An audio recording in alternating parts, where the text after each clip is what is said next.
Assalamualaikum warahmatullahi wabarakatuh. Waalaikumsalam warahmatullahi wabarakatuh. Bismillahirrahmanirrahim. Alhamdulillahi rabbil alamin.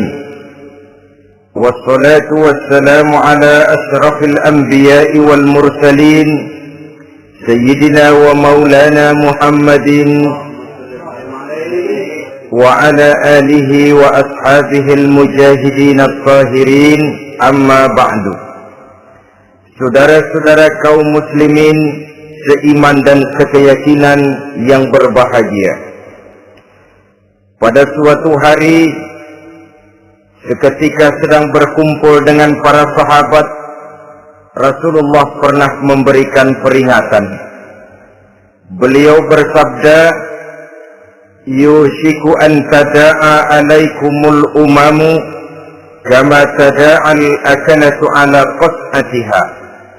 Pada suatu saat nanti akan datang di tengah-tengah kamu, wahai umat Islam, di mana orang-orang lain di sekeliling kamu akan bersatu mengerubungi kamu seperti bersatunya orang-orang mengerubungi makanan di atas meja hidangan.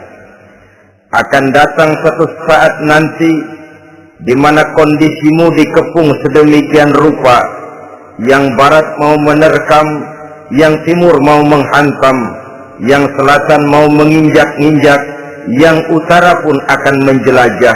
Kondisimu seperti makanan di atas meja hidangan. Sebagian sahabat merasa heran dan terkejut, lalu mereka bertanya, amin qillati nahnu yawma idzin ya Rasulullah? Apakah jumlah kami pada waktu itu sedikit ya Rasul?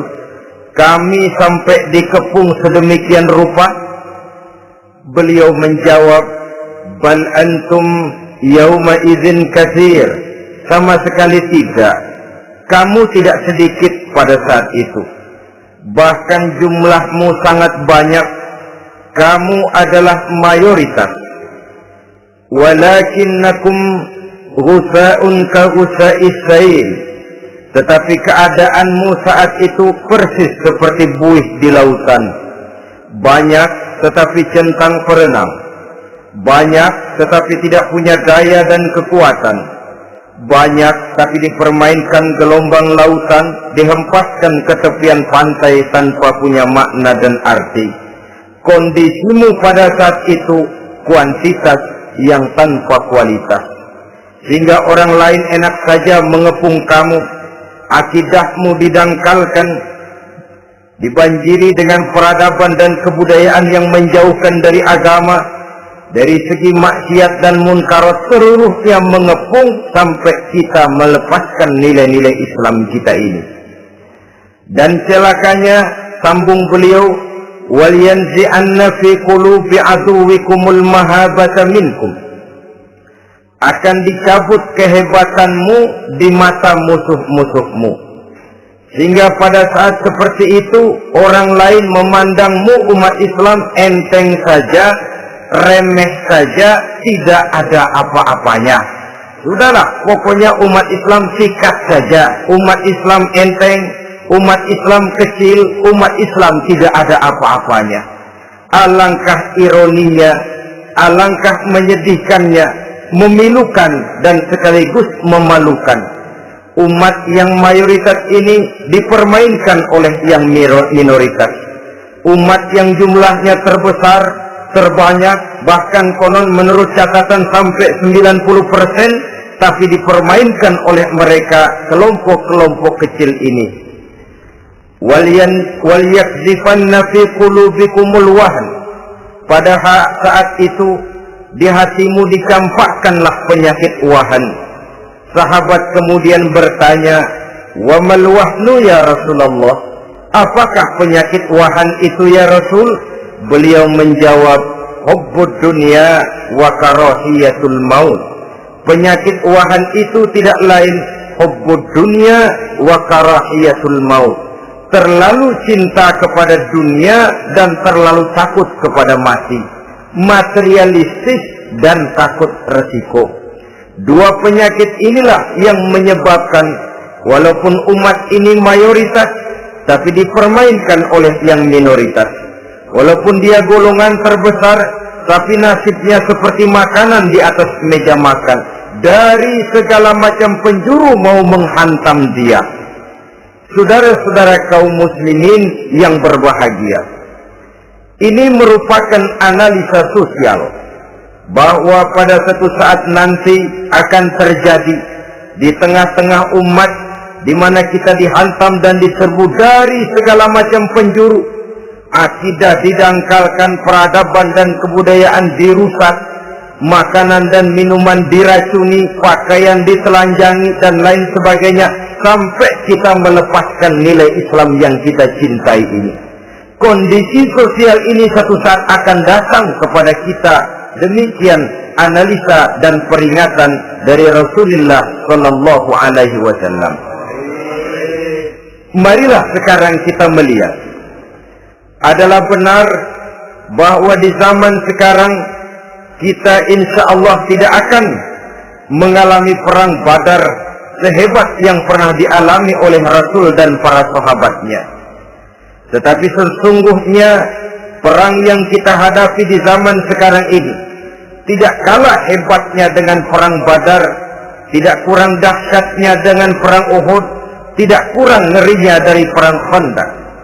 Hanya saja yang kita hadapi sekarang ini bukan ujung pedang, bukan ujung tombak, bukan ujung panah. Yang kita hadapi sekarang ini adalah perang akidah, perang ideologi, perang mempertahankan keyakinan.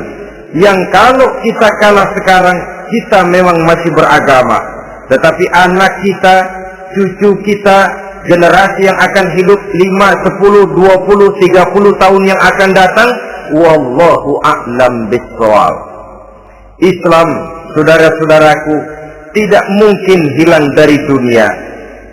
Tetapi tidak mustahil Islam gulung tikar dari desa kita. Tidak mustahil Islam gulung tikar dari kampung dan kota kita, jikalau kita tidak menjaganya, jikalau kita tidak memeliharanya, bahkan jikalau kita tidak mewariskannya kepada anak-anak kita, generasi yang akan datang. Marilah kita mengingat sejenak bagaimana Islam di Spanyol yang pernah jaya, pernah mewarnai daratan Eropa, dan yang sekarang hanya sekedar tinggal ceritanya saja. Ini pernah diperingatkan oleh Rasul dalam satu hadis, sayati ala ummati zamanun la yabqal Islam illa ismun wala minal Quran illa rasmun. Akan datang satu masa di tengah umatku di mana pada masa itu Islam ada tapi hanya tinggal sekedar namanya saja, dan Quran pun ada tapi cuma sekedar tinggal tulisannya saja. Apabila kita tidak mewariskan ini kepada generasi yang akan datang, maka serbuan-serbuan dari berbagai macam penjuru dari hari ke hari semakin kita rasakan kehebatannya. Tidak mustahil sejarah Spanyol akan terjadi di desa kita, akan terjadi di kampung kita, akan terjadi di kota kita. Orang Spanyol, kalau mereka cerita kepada anaknya, mereka akan cerita, nak, di sini dulu ada masjid. Kapan Pak? Dulu benar dah. Banyak orang Islam kalau hari Jumat pada sembahyang, kapan itu Pak? Dulu sekali. Sekarang cuma sekedar tinggal ceritanya saja. Bukankah sesuatu yang sangat tidak mustahil apabila kita tidak menjaga dan mewariskan Islam ini kepada generasi yang akan datang, maka serbuan-serbuan akan membawakan hasil yang diinginkan oleh para penyerbu itu tadi. Kita sudah menjadi umat yang mayoritas, tetapi umat yang mayoritas ini menurut Rasul dikepung sedemikian rupa, akidahnya didangkalkan, peradaban dan kebudayaannya ditekan sedemikian rupa, kehidupan sosialnya dibuat individualis, kemudian dari segi pergaulan, pakaian, makanan, minuman dan sebagainya diracuni, sampai dia tidak lagi berpegang teguh kepada agamanya. Dan dikala itu hilang kehebatan umat ini di mata musuh-musuhnya. Orang lain memandang kita ringan saja, enteng saja, satu umat yang sudah kehilangan wibawa. Padahal konon kabarnya kita mayoritas, tapi enak saja dikusak-kusik orang lain. Dan dikala itu di hati kita merajalela penyakit uahan. Penyakit uahan itu apa? Pertama, hubbud dunia, terlalu cinta kepada dunia. Terlalu cinta kepada dunia yang menyebabkan kita lupa. Lupa akan tanggung jawab dan kewajiban. Lupa meneruskan dan mewariskan Islam kepada generasi yang akan datang. Kita berlomba dan berlomba hanya untuk mengejar dunia dan seluruh isinya. Baik dia bernama material, baik dia bernama seksual, baik dia bernama pangkat, jabatan dan kedudukan, berlomba-lomba kita di dalamnya. Sampai tercampaklah penyakit hubbud dunia di dalam hati ini. Berurat dan berakar dunia itu, sulit dan berat kita berpisah daripadanya. Akibatnya kemauan untuk berbuat demi dan atas nama agama sangat sulit terwujud di dalam kehidupan ini. Yang kedua, karahiyatul maut, terlalu takut kepada mati. Baik mati ajal, mati dalam artian yang sebenarnya, baik mati usahanya, baik mati karirnya, baik mati pangkat dan jabatannya. Sehingga dengan demikian akibatnya jatuhlah kita menjadi umat yang kehilangan wibawa di mata orang lain. Saudara-saudara kaum muslimin rahimakumullah, saya katakan tadi, perang yang kita hadapi di zaman sekarang adalah perang akidah. Perang menghadapi peradaban dan kebudayaan yang menghancurkan moral daripada anak-anak kita. Perang menghadapi banjirnya maksiat dan munkarat. Yang di tengah-tengah itu, di samping berkewajiban menjaga diri dan keluarga, kita pun juga berkewajiban menjaga anak-anak kita, generasi yang akan datang, mengarahkan dan mendidik mereka sesuai dengan yang dikehendaki oleh Allah Subhanahu wa ta'ala. Oleh sebab itu, pada pertemuan kali ini yang akan saya bicarakan ialah bagaimana idealnya seorang muslim lebih dahulu memberikan pendidikan kepada anak-anaknya. Di tengah satu situasi dan kondisi di mana serbuan datang silih berganti melanda dan menghantam umat Islam, kemana anak-anak kita ini harus kita arahkan? Karena kita orang tua mempunyai tanggung jawab. Anak adalah amanah. Menyia-nyiakan amanah adalah dosa. Dan dosa itu merupakan satu dosa yang besar. Bahkan orang tua bisa saja masuk neraka kalau tidak bertanggung jawab tentang anak-anaknya. Satu riwayat menjelaskan ada orang soleh, ngajinya cukup, sholatnya cukup, puasanya cukup, zakatnya cukup, di mana ada majelis taklim hadir, baca Quran hobi, fitnah orang tidak pernah. Di akhirat setelah disidang dia ternyata lebih banyak kebaikannya daripada kejahatannya, maka dia pun diperintahkan dan dipersilahkan masuk ke dalam surga. Giliran anaknya disidang, biang okem nih anak. Ditanya, siapa Tuhanmu? Tidak tahu. Siapa nabimu? Tenyaho. Apa kitabmu? Ora gelem. Kamu pernah sholat? Tidak. Zakat? Tidak. Puasa? Tidak. Judi? Hobi. Zina? Tiap malam.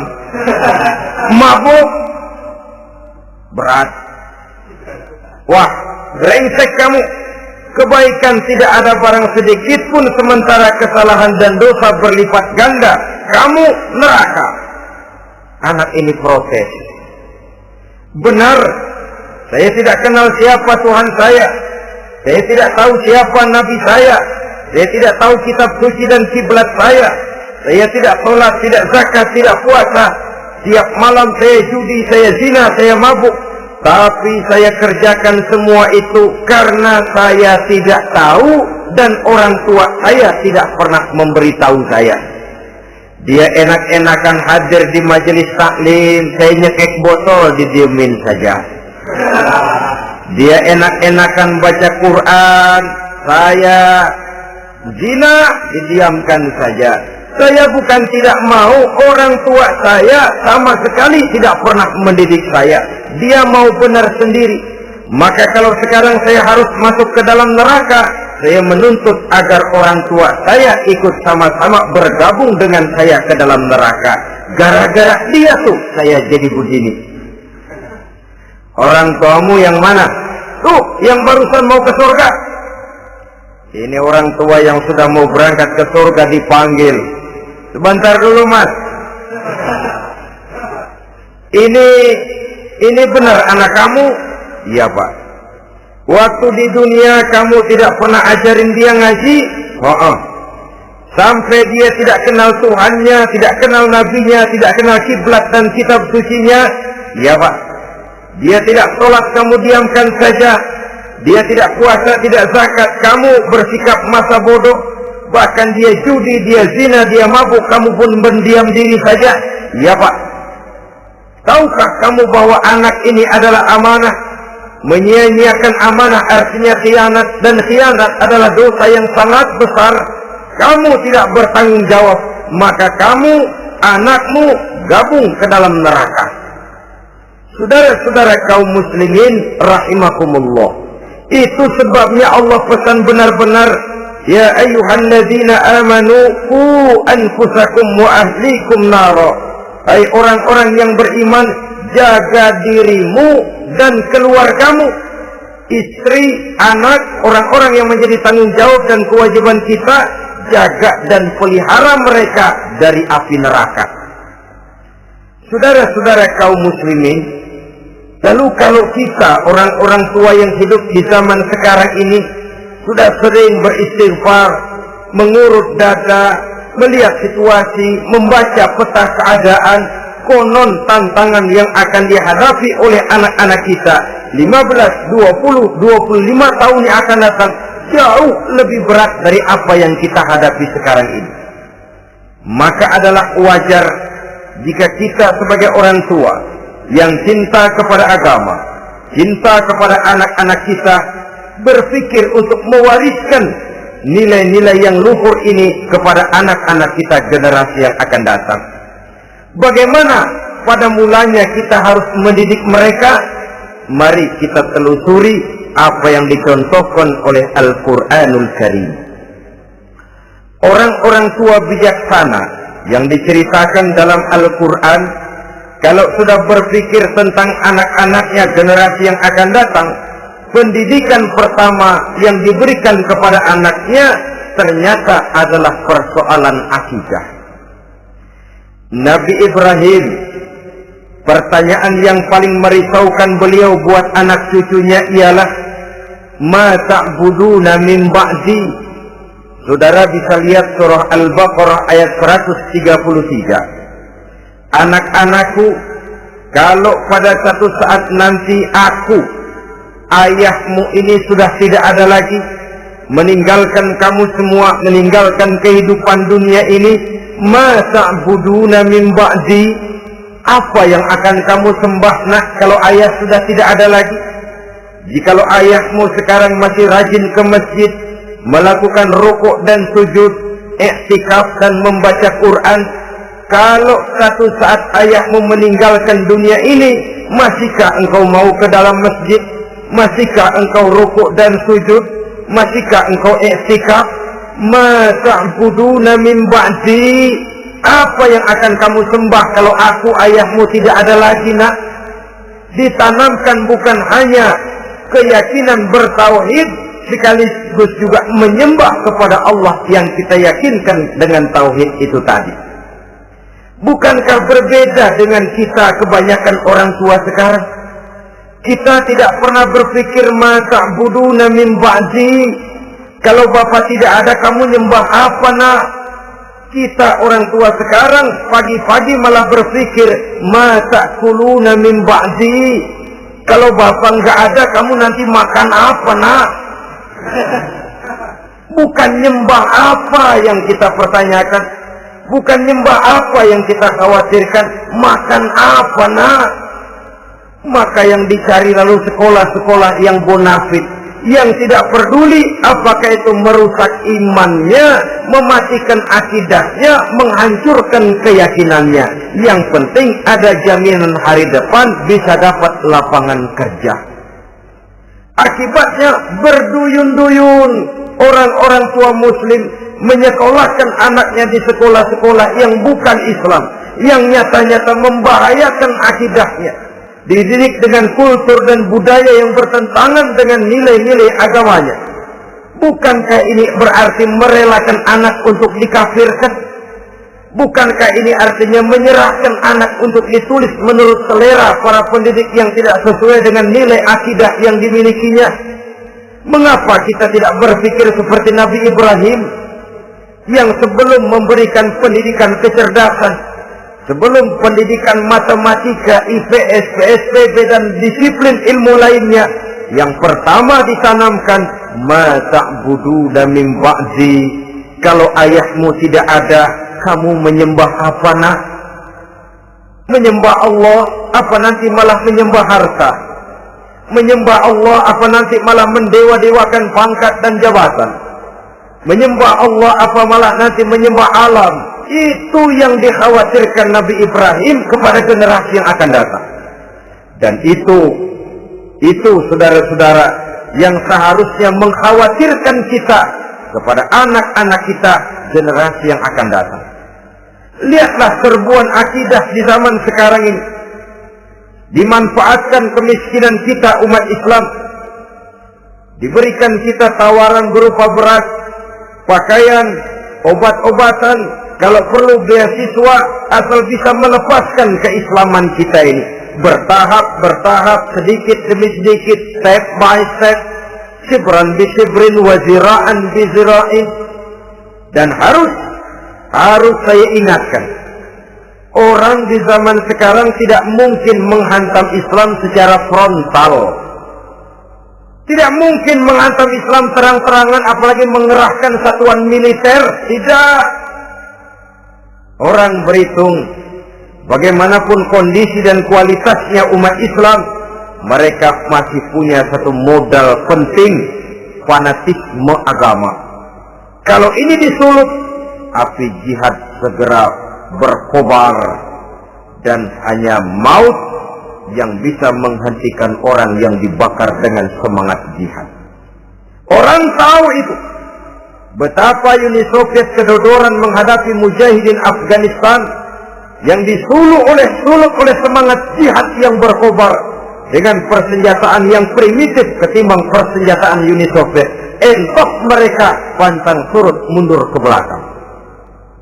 Jadi jangan mimpi bahwa orang mau menghantam Islam ini dengan melarang pengajian, meruntuhkan masjid, menyegel pondok pesantren. Tidak. Melarang orang sholat. Tidak. Kalau perlu masjid diperbanyak, musola diperbesar. Tapi bikin itu masjid seperti museum. Besar, megah, mercusuar, tapi bikin seperti museum. Tempat orang kagum, tempat orang memuji, tapi sunyi dari nilai-nilai ibadah. Saudara-saudara kaum muslimin, untuk sampai kepada penghantaman akidah, jalan yang paling mudah dirintis sekarang ini secara bertahap dan sistematis, memisahkan umat Islam dari Islamnya. Biarkan mereka bernama Muslim. Biarkan di atas kartu penduduknya tertulis agama Islam. Tapi tanamkan budaya-budaya yang menyebabkan cara bergaul mereka, cara berumah tangga mereka, cara bertetangga mereka, sampai kepada cara mereka berpakaian, cara mereka bergaul, cara mereka makan dan minum, cara mereka mendidik dan menyekolahkan anak sama sekali tidak lagi mencerminkan nilai-nilai yang islami. Itu sudah satu usaha yang paling praktis, memisahkan umat Islam dengan Islamnya. Kalau sadarlah kita ke arah ini usaha orang di zaman sekarang, maka yang harus pertama kita tanamkan kepada anak-anak kita, didik mereka dengan jiwa tauhid yang mengkristal di dalam batinnya, meresap sampai ke tulang sumsumnya, yang tidak akan sampai pun nyawa berpisah dari badannya. Akidah itu tidak akan berpisah dari hatinya. Bahkan dia sanggup dengan tegar berkata, lebih baik saya melarat karena mempertahankan iman daripada hidup mewah dengan menjual akidah. Satu khitbah, satu garis kehidupan yang perlu kita wariskan kepada anak-anak kita, generasi yang akan datang. Dahulu ada satu tradisi, saudara-saudara. Kalau anak gadis kita dilamar orang lalu bertanya, anakmu mau ngelamar gadis saya, apa sudah khatam Quran berapa kali? Apa sudah bisa baca kitab macam-macam dan lain sebagainya? Sehingga lahirlah satu kebanggaan. Apapun motifnya, tapi pertanyaan semacam ini zaman sekarang sudah langka. Paling-paling yang ditanya kalau anaknya dilamar orang, anakmu kerja di mana? Gajinya sebulan berapa? Kendaraannya bebek apa soang? Apa-apa. Itu yang kita pertanyakan, berkisar di seputar materi, kerja, job, status sosial, dan lain sebagainya. Perkara bisa baca Quran atau tidak, nomor 18. Perkara sembahyangnya rajin apa tidak, nomor 36.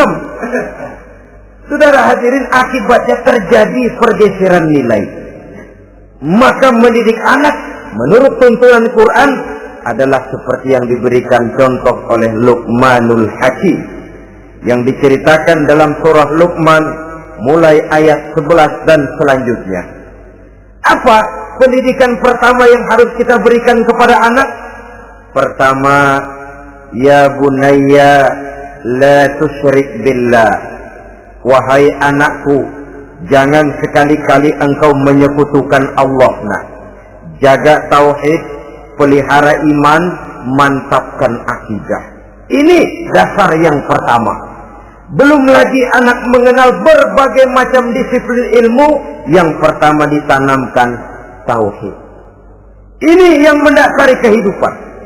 Ini yang akan menjadi mewarnai dan menjadi warna dari kepribadian seseorang. Sentuhan jiwa tauhid di dalam diri si anak. Belum lagi sempat dia kenal yang lain. Yang pertama yang kita tanamkan, kita wariskan, kita berikan, la tusyrik billah. Jangan sekali-kali menyekutukan Allah. Nah, kalau ini sudah tertanam, ini sudah merupakan satu fondasi yang kuat. Selebihnya nanti tinggal melihat bakat si anak, kemana dia harus dididik. Yang terpenting nilai iman lebih dahulu tanamkan. Dan untuk menghancurkan nilai keimanan, saudara-saudara, saya katakan, ingatkan kepada hadis di awal tadi, dikepung kita dari berbagai macam penjuru agar bisa melepaskan nilai-nilai iman dan keyakinan.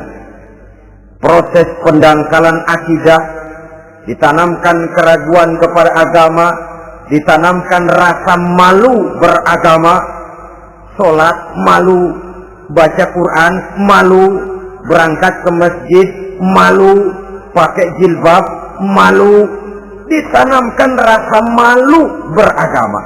Sehingga bertahap sedikit demi sedikit kita mulai berpisah dengan kehidupan beragama. Ditanamkan hal yang sedemikian rupa dari berbagai macam penjuru. Dihantam akidah, akidah kuat. Dihantam dari segi peradaban dan kebudayaan. Diperbanyaklah peradaban dan kebudayaan yang bukan mendekatkan kita dengan agama, malah mendekatkan kita dengan neraka. Menjauhkan kita dari agama, menjauhkan kita dari nilai-nilai luhur yang diwariskan oleh orang-orang tua kita terdahulu. Adalah kewajiban kita yang pertama mendidik anak, menanamkan roh, jiwa, dan semangat tauhid di dalam diri mereka. Saudara-saudara kaum muslimin rahimakumullah, kenapa kita lebih dahulukan menanamkan jiwa, roh, dan semangat tauhid ini kepada anak-anak kita? Pertama, kita tidak hanya ingin sekedar mempunyai anak yang pintar, tetapi lebih daripada itu kita pun ingin mempunyai anak yang benar. Segala macam disiplin ilmu, segala macam bentuk penalaran ilmiah dan pengisian intelektualitas manusia mungkin di satu sisi akan membuat dia pintar, tapi di sisi lain belum tentu akan membuat dia benar. Nabi pernah memberikan peringatan, man izdada ilman wa lam yazdad huda lam yazdad minallahi illa bu'da. Orang yang hanya bertambah ilmu pengetahuannya tapi tidak bertambah hidayah dari Allah, tidak makin mantap keimanannya, maka seluruh nilai-nilai ilmunya hanya akan menjauhkan dia dari Allah Subhanahu wa ta'ala. Dan adalah lebih merupakan azab daripada nikmat kalau kita diberikan ilmu pengetahuan yang hanya akan menyebabkan kita semakin jauh dari Allah Subhanahu wa ta'ala. Yang kedua, sesungguhnya roh, jiwa, dan semangat tauhid yang melekat dalam diri anak pada puncaknya akan melahirkan satu disiplin murni yang tumbuh dari dalam dirinya sendiri, di mana si anak dalam kehidupannya merasakan dimanapun dia berada, kemanapun dia pergi, ia selalu merasakan kehadiran Allah dekat dalam hidupnya. Ia sadar sesadar-sadarnya bahwa tidak ada satu perbuatan yang bagaimanapun kecilnya yang bisa disembunyikan dari kekuasaan Allah Subhanahu wa ta'ala. Yang ketiga, dengan penanaman roh, jiwa, dan semangat iman ini, maka diharapkan anak-anak nanti pada pertumbuhannya sanggup mengendalikan hawa nafsunya. Dengan kata lain, bahwa penanaman jiwa tauhid, penanaman roh dan semangat keimanan ini merupakan kondisi dasar yang harus dilakukan sebelum yang lain-lainnya. Kemudian pendidikan kedua yang diberikan oleh Al-Quran melalui contoh dan model dengan Luqmanul Hakim ini, setelah menanamkan tauhid, ditanamkanlah kepada si anak ini rasa hormat kepada orang tuanya.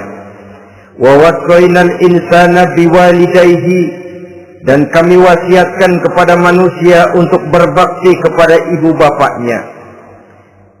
Hamalathu ummuhu wahnan ala wahnin, karena ibunya telah mengandungnya dengan kepayahan di atas kepayahan. Maksudnya dengan kepayahan dan kelelahan yang berlipat ganda. Sehingga ketika Rasul ditanyakan orang, "Ya Rasul, siapa yang paling harus saya taati di dunia ini?" Beliau menjawab, "Ibumu." Kemudian, "Siapa lagi ya Rasul?" "Ibumu." Setelah itu, "Siapa lagi ya Rasul?" "Ibumu." Dan kemudian, "Siapa ya Rasul?" "Bapakmu." Ibu, ibu, ibu, bapak. Bahkan al-jannatu tahta aqdamil ummahat, surga berada di bawah telapak kaki ibu. Bagaimana menanamkan rasa hormat kepada orang tua di hati anak? Tentu yang pertama, bagaimana orang tua bisa memberikan keteladanan. Marilah kita sebagai orang-orang tua ini menyadari bahwa sebelum anak kenal sekolah dasar, sebelum anak kenal TK, ibtidaiyah, sanawiyah, sampai kepada perguruan tingginya, yang pertama dia kenal adalah lingkungan rumah tangganya, gurunya adalah ibu bapaknya. Di sini berlakulah apa yang dinamakan keteladanan. Keteladanan jauh lebih berhasil daripada sekedar teori-teori yang muluk. Keteladanan jauh lebih berhasil daripada berbagai macam indoktrinasi dan penataran. Kurangnya keteladanan akan menyebabkan anak mencari pola. Apabila kita orang tua ini tidak bisa memberikan keteladanan yang baik kepada anak-anak kita, maka pada suatu saat anak-anak akan menganggap enteng dan kehilangan wibawa kita sebagai orang tua di mata mereka. Dikala itu akan sangat sulit kita membentuk kepribadian mereka. Bukankah di zaman sekarang ini kita banyak mengalami krisis wibawa, krisis figur? Ada yang karena rapotnya merah melulu, gurunya dikeroyokin. Pak guru pulang sekolah dicegat. Bahkan nyaris ada orang tua pernah dibunuh oleh anaknya sendiri. Dan lain sebagainya, kasus-kasus yang sebenarnya tidak perlu terjadi. Karena memang bukan saja bertentangan dengan nilai budaya kita sebagai bangsa, tapi juga bertentangan dengan ajaran agama kita sendiri. Krisis wibawa, krisis figur, yang juga akibatnya harus kita sadari banyak faktor yang membentuk kepribadian anak. Pergaulannya, yang dibacanya, yang ditontonnya, yang disaksikannya di dalam kehidupan. Benar kita menyekolahkan mereka, tapi berapa jam mereka di sekolah? 6 jam, 7 jam paling lama. Sedangkan mereka hidup satu hari satu malam 24 jam. Kalau cuma 7 jam di sekolah, ini berarti lebih banyak dia di luar sekolah. Dan di luar sekolah itu artinya ya rumah tangganya, ya temannya, ya lingkungan di mana dia tinggal, yang seluruhnya sangat besar pengaruhnya dalam ikut membentuk kepribadian anak-anak kita. Saya katakan tadi, di samping kita menghadapi perang akidah, kita pun berhadapan di dalam perang menghadapi peradaban dan kebudayaan yang bukan saja menjauhkan kita dari agama, tetapi sanggup menghancurkan moral daripada anak-anak kita. Secara pribadi, saudara-saudara, saya iri, saya kagum misalnya dengan kemajuan yang diperoleh oleh negara tetangga kita, Jepang misalnya. Padahal tahun 45 ia pun hancur lebur oleh meledaknya atom di Hiroshima dan Nagasaki. Tapi bagai satu tenaga raksasa kemudian Jepang bangkit menjadi satu negara superpower di Asia. Bahkan gurunya saja Amerika sekarang ini kewalahan menghadapi perang dagang dengan Jepang ini. Dan yang menarik, Jepang bisa maju dan modern dengan tetap menjadi Jepang, tanpa harus kehilangan identitasnya sebagai satu bangsa, tanpa harus kehilangan kepribadiannya sebagai satu bangsa. Sebagai negara yang sedang berkembang, kita sering latah. Kita ingin meniru Barat, tapi bukan teknologinya, westernisasinya yang kita tiru. Bukan isinya, kulitnya yang kita ambil. Akibatnya apa? Modernnya belum, orangnya sudah Barat. Bergaulnya sudah cara Barat, berumah tangganya sudah cara Barat, berpakaiannya sudah cara Barat, mendidik anaknya sudah cara Barat. Di mana ketemu orang tua cukup hello daddy. Kulitnya kita ambil, sementara isinya kita campakkan. Ironi dan menyedihkan. Padahal kita sesungguhnya bisa maju dan modern, bisa mengejar segala ketinggalan dan keterbelakangan kita, dengan tetap menjaga nilai-nilai luhur budaya kita sebagai satu bangsa, mengambil isinya, dan kalau memang tidak perlu, lalu mencampakkan kulitnya. Pengaruh peradaban dan kebudayaan yang menghancurkan moral daripada anak-anak kita oleh pesatnya arus teknologi, oleh pesatnya arus komunikasi, di mana hal-hal yang terjadi di belahan dunia lain dapat kita saksikan hari ini juga melalui layar televisi, yang terjadi di Amerika, di Eropa, di Afrika, di ujung dunia yang paling ujung sekalipun. Di ujung dunia yang paling ujung, hari ini kejadian, hari ini sudah bisa kita saksikan. Pesatnya arus komunikasi, kalau jatuh ke tangan anak-anak kita yang belum mempunyai filter, daya saring positif, akan dicerna oleh mereka tanpa memilah dan memilih. Akibatnya orang kampung bilang kelolodan. Makan nggak dikunyah lagi, tentu saja akhirnya kelolodan. Dan kalau sudah kelolodan, menyusahkan kita seluruhnya. Oleh karena itu budaya menghormati orang tua perlu dijaga, perlu dipelihara dan diwariskan kepada anak-anak kita. Tali silaturahmi sehingga ada respeknya kepada orang tuanya.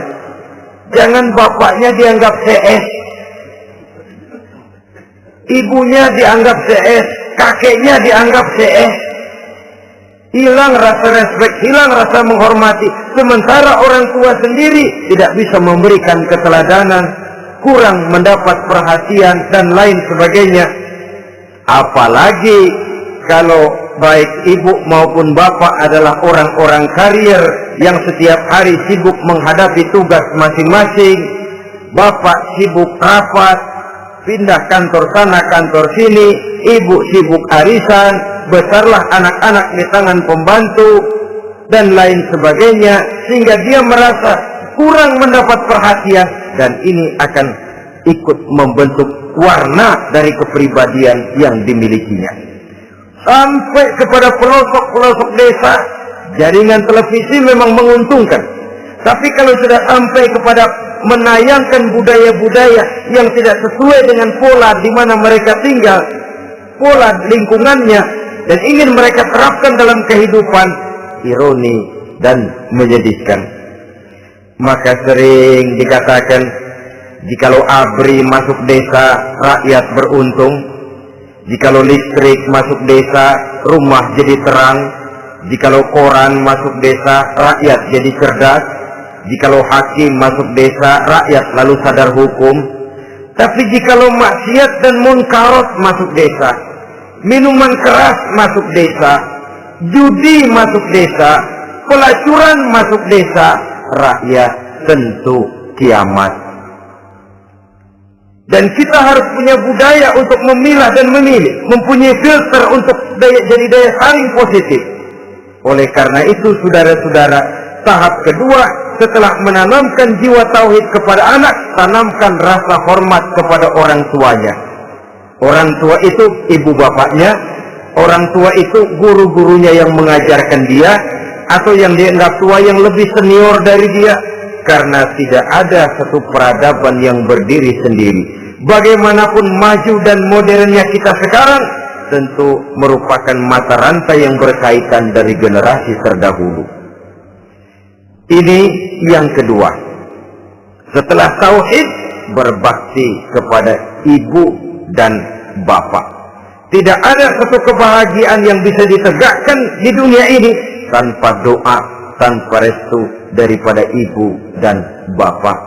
Ini keramat hidup. Doanya dikabul Allah dan kutuknya juga dikabul oleh Allah Subhanahu wa ta'ala. Jadi mendidik anak setelah menanamkan jiwa tauhid, menanamkan rasa hormat dan taat berbakti kepada ibu bapaknya. Itu yang kedua. Kemudian yang ketiga, melalui model Luqman, Quran mendorong kita untuk mendidik anak menanamkan etika otonom. Apa itu? Ya bunayya, innaha in takum misqala habbatin min khardalin fatakun fi sakhratin aw fis samawati aw fil ardi ya'ti biha Allah. Wahai anakku, sesungguhnya kalau ada satu kebaikan yang kamu kerjakan, kecil, tidak nampak oleh pandangan mata yang zahir, yang kecil itu tersembunyi di puncak langit, di dasar bumi yang paling dalam, atau di tengah batu hitam sekalipun, Allah pasti mengetahuinya dan pasti akan memberikan balasan yang seadil-adilnya. Pendidikan apa ini? Pendidikan moral, menanamkan etika otonom. Nah, kau berbuat baik jangan karena dilihat orang. Kau tidak mau melakukan kejahatan jangan cuma karena ada polisi. Kalau ada polisi kau tidak mau jahat, kucing juga begitu. Coba lihat kucing, taruh ikan asin di piring kaleng, tongkrongin, aduh kucing kalem, sopan, tenang. Sedikit kita lengah, habis ikan digarap. Tapi ditanamkan satu kesadaran, kemanapun kau pergi, apapun yang kau kerjakan, tersembunyi di tengah batu, di dasar bumi, di puncak langit, Allah pasti tahu.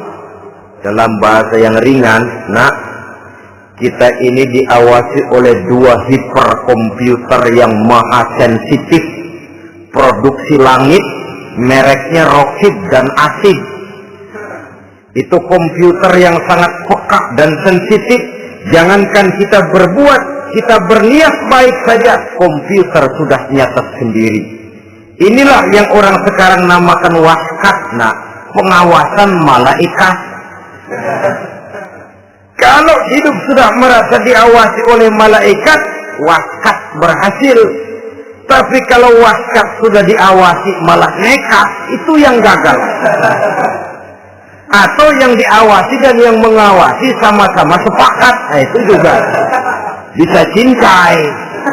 Saudara-saudara kaum muslimin rahimakumullah, waskat dalam pengertian kita muslim, bagaimana hidup ini merasakan diawasi oleh malaikat.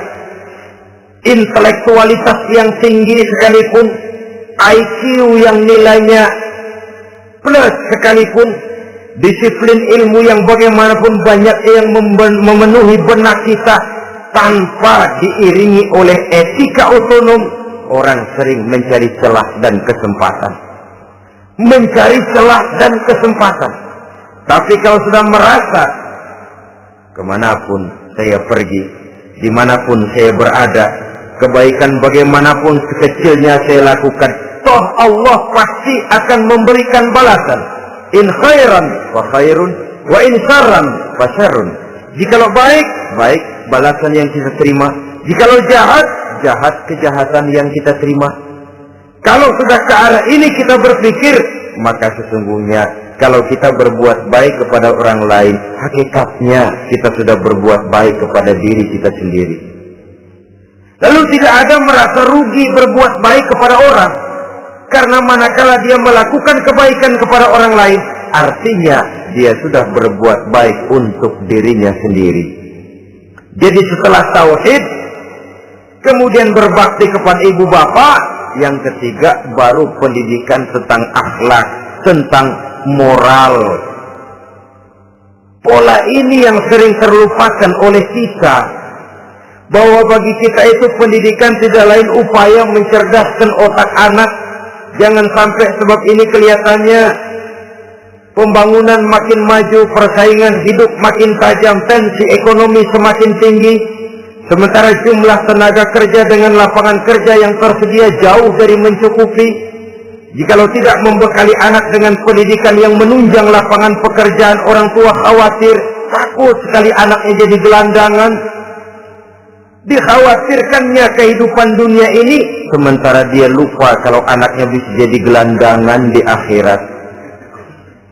Padahal selama-lamanya gelandangan di dunia paling seumur manusia itu 60 tahun, 70 tahun lah umur orang sekarang. 70 itu sudah luar biasa itu.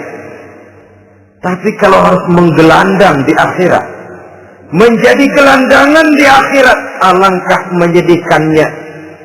Apakah akan kita korbankan satu kehidupan yang langgeng, abadi, cuma karena tertipu oleh fata morgana dan kamuflase? Kita korbankan yang sedikit, kita korbankan yang besar karena kita memilih yang sedikit. Dalam bahasa Al-Quran memang pernah diceritakan hidup ini hakikatnya perlombaan, saudara-saudara. Perlombaan. Dan di dalam perlombaan itu ada yang menang, ada yang kalah. Al-Quran lalu memberikan peringatan, Alhaakumut takatsur, kamu telah lalai karena berlomba-lomba memperbanyak harta, mempertinggi pangkat dan kedudukan, hatta zurtumul maqabir, sampai kamu akan masuk ke liang kubur baru sadar. Apalagi kalau nafas sudah sampai di tenggorokan. Persis Fir'aun sudah tenggelam di lautan merah, mau mampus, baru dalam sekaratnya amantu bi Rabbi Musa wa Harun. Kalau begini caranya, saya juga percaya kepada Tuhan Musa dan Harun, percaya kepada Allah. Sudah mau mati, baru amantu bi Rabbi Musa, kami percaya kepada Tuhan Nabi Musa, kata Fir'aun. Malaikat maut kalau benar dilelepin terus di laut. Mampus tuh sekalian. Hidup ini memang kita berlomba.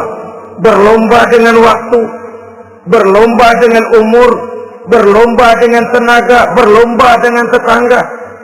Yang jangankan kita sampai mundur, berhenti saja sejenak, kita akan ditinggalkan oleh yang lain. Tiada kata mundur, bahkan tiada kata berhenti. Sekali kita melangkah, melangkahlah terus. Tapi berlombalah seperti yang dikehendaki Quran. Fastabiqul khairat.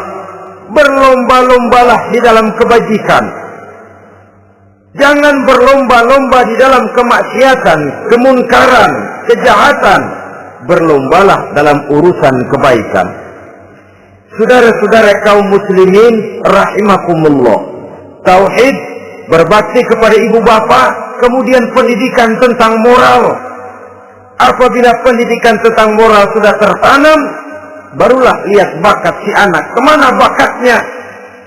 Anak saya kelihatannya dari kecil demennya main bedil-bedilan saja. Abri kali itu. Kirim ke Magelang, masukkan akabri. Tapi dengan syarat 3 itu tadi. Iman sudah tertanam, rasa bakti kepada ibu bapak sudah ada dan punya nilai moral. Sehingga boleh jadi nanti dia menjadi jenderal yang beriman, yang berbakti kepada ibu bapaknya dan punya moral yang tinggi. Kan lebih baik rakyat rendah tapi akhlaknya tinggi daripada pejabat tinggi tapi moralnya rendah. Jauh lebih baik rakyat rendah punya moral tinggi ketimbang pejabat tinggi punya moral rendah. Nilai moral ini yang jadi ukuran dan barometer di masyarakat. Yang ini yang sering kita lupakan. Bahwa kehancuran satu bangsa dimanapun di dunia ini selalu dimulai dengan kehancuran moral daripada bangsa itu sendiri. Sekarang membina nilai moral ini berat. Gadis kita, remaja, putri diberikan pakaian jilbab, mungkin dia sendiri masih setengah-setengah, ditambah lagi oleh ledekan temennya. Jilbab lah kuno. Bau surga lah, bau masjid lah, bau menyan lah. Ditanamkan rasa malu untuk hidup dekat dengan agama. Kalau moral semacam ini sudah tertanam, sedikit demi sedikit kita mulai mengucapkan selamat tinggal kepada agama. Dan kemalangan apa yang lebih malang kalau kita sudah jauh dari agama ini? Bukankah Islam telah menyelamatkan manusia dari penyakit jahiliyah dan membawanya kepada satu kehidupan yang maju dan modern? Kalau kita tinggalkan Islam ini, bukankah artinya kita akan kembali kepada satu zaman jahiliyah? Hanya saja jahiliyah itu berada di abad modern. Versinya tentu lebih modern. Kalau zaman jahiliyah dulu mabuknya pakai arak, zaman sekarang sudah macam-macam orang bisa mabuk. Kalau zaman jahiliyah dulu anak perempuan dikubur hidup-hidup, zaman sekarang kadang-kadang belum sempat lahir ke dunia, malah sudah dibunuh lebih dahulu. Versinya saja yang berbeda. Kalau di zaman jahiliyah dahulu manusia menyembah batu yang bernama Latta, Uzza, Manat dan Hubal. Di zaman jahiliyah modern sekarang ini orang sering menyembah kepala bagiannya, sering menyembah atasannya, sering menyembah komputer, sering menyembah teknologi modern yang lebih diyakininya daripada Allah sebagai keyakinan sentral di dalam hidupnya. Saudara-saudara kaum muslimin rahimakumullah. Jadi yang ketiga, nilai moral yang ditanamkan kepada anak-anak kita supaya dia bisa menghadapi tantangan-tantangan hidup yang semakin berat ini dengan tetap berpegang teguh kepada nilai-nilai moral yang diwarnai oleh jiwa keimanannya yang bersumber dari ajaran agamanya. 3. Kemudian yang keempat, barulah tatanan kehidupan sehari-hari. Apa kata Luqman? Ya bunayya aqimis shalah. Setelah bertauhid, berbakti kepada ibu bapa, punya nilai moral. Ya bunayya aqimis shalah, nak dirikan salat. Rumah tangga muslim. Anak berumur 7 tahun sudah berani meninggalkan salat, kata Nabi, pukul. Bukan untuk menyakiti, untuk mendidik. Karena sayang kepada anak. Saudara-saudara, kita khawatir betul kepada anak. Kalau dia pulang dari sekolah, buru-buru kita sebagai orang tua bertanya, sudah makan nak? Sudah istirahat nak? Tapi jarang kita sebagai orang tua melontarkan, sudah sholat nak? Bahkan kita bisa memberikan sugesti kepada anak. Nah, kalau kau naik kelas 1 sampai naik ke kelas 2, bapak beliin sepeda.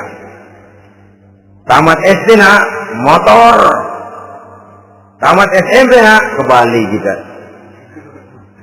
Tamat SMA nak, Singapura. Saudara-saudara, tapi kalau untuk urusan sholat misalnya, kita tidak pernah memberikan sugesti kepada anak-anak kita. Nah, kalau kau hafal Fatihah lengkap dengan artinya, bapak beliin sepatu. Nah, kalau kau bisa sholat dengan baik, cukup syarat rukunnya, bapak beliin sepeda. Ada rangsangan, ada sugesti yang membuat anak lebih tergerak untuk hidup dalam suasana keagamaan. Ya bunayya aqimis sholat, nak dirikan sholat. Sebab ini sandaran vertikal yang paling langsung antara manusia dengan Tuhannya. Menyadari bahwa sepanjang yang bisa dilakukan oleh manusia hanyalah berusaha dan kepastian sepenuhnya ada di tangan Allah. Dengan sholat kepribadianmu diperteguh, dengan sholat sandaran vertikalmu kepada Allah diperkuat. Dan pada waktunya nanti Al-Quran memberikan bimbingan, hendaklah minta tolong kepada Allah dengan sabar dan tetap mendirikan sholat. Ya bunayya aqimis sholat. Setelah itu, wa'mur bil ma'rufi wanha 'anil munkar. Tegaklah membina yang ma'ruf, tegaklah mencegah yang munkar. Ini sikap hidup sudah. Sholat tadi tugas hidup. Lalu sikap hidup tampil di tengah masyarakat, membina yang ma'ruf, mencegah yang munkar sesuai dengan kesanggupan masing-masing. Bukankah setiap kita kepingin punya anak yang bermanfaat, setidaknya bagi keluarganya, syukur kalau bisa bagi lingkungannya, bagi masyarakat, bangsa dan negaranya. Dan satu di antara tanda orang yang bermanfaat, kalau dia bisa hidup menjadi penganjur yang ma'ruf dan pencegah yang munkar. Dan itu kalau tidak ada hidayah, sulit orang mau melaksanakan itu. Sebab apa? Ada kecenderungan belakangan ini di mana agama dianggap urusan pribadi. Sehingga orang lalu sering bilang, jangan bawa-bawa agama dah, itu kan bukan urusan agama. Ini sudah ciri berpikirnya sekuler. Jangan bawa-bawa agama. Agama urusan pribadi, artinya orang mau sholat mau enggak, jangan bilang apa-apa dah. Urusan dia sendiri lah. Dia mau puasa dia enggak, merdeka saja, urusan pribadi. Agama bukan persoalan pribadi. Apalagi jika sudah menyangkut amar ma'ruf dan nahi munkar. Siap menegakkan yang baik, mencegah yang munkar untuk tegaknya satu masyarakat yang diwarnai oleh kebaikan dan terhindar dari segala macam kejahatan. Dan terus ayat-ayat selanjutnya mencerminkan sikap hidup. Namun yang intinya cara mendidik anak yang baik yang dicontohkan oleh Al-Quran dengan Luqmanul Hakim sebagai model. Pertama, tanamkan tauhid. Yang kedua, tanamkan rasa hormat dan berbakti kepada ibu bapaknya. Yang ketiga, tanamkan moral, nilai akhlak yang tinggi. Setelah itu yang keempat, biasakan hidup dalam suasana keagamaan. Kontrollah sholatnya, kontrollah baca Qur'annya, kontrollah puasanya di bulan Ramadan. Ajaklah anak-anak sholat berjamaah, sehingga dengan demikian dia terbiasa oleh satu suasana yang mendekatkan dia dengan nilai agamanya. Dari sana diharapkan nilai-nilai ilmu yang didapatnya dari bangku sekolah akan menciptakan keseimbangan dengan yang ditanamkan oleh orang tuanya dalam bentuk yang dijelaskan oleh surat Luqman itu tadi. Sehingga apabila keseimbangan ini terwujud, akan menjalin keseimbangan dalam pola berpikir, dan keseimbangan dalam pola berpikir akan melahirkan keseimbangan dalam perbuatannya. Terwujudlah kita harapkan insan yang di dunia hasanah wa fil akhirati hasanah. Inilah harapan kita semua. Mudah-mudahan Allah memberikan kekuatan kepada kita untuk mewariskan nilai-nilai yang baik kepada generasi yang akan datang. Sehingga esok harus lebih baik daripada hari ini, dan lusa harus lebih baik daripada hari esok. Terima kasih atas perhatian saudara. Mohon maaf atas segala kekurangan. Usikum wa nafsi bitaqwallah. Wassalamualaikum warahmatullahi wabarakatuh.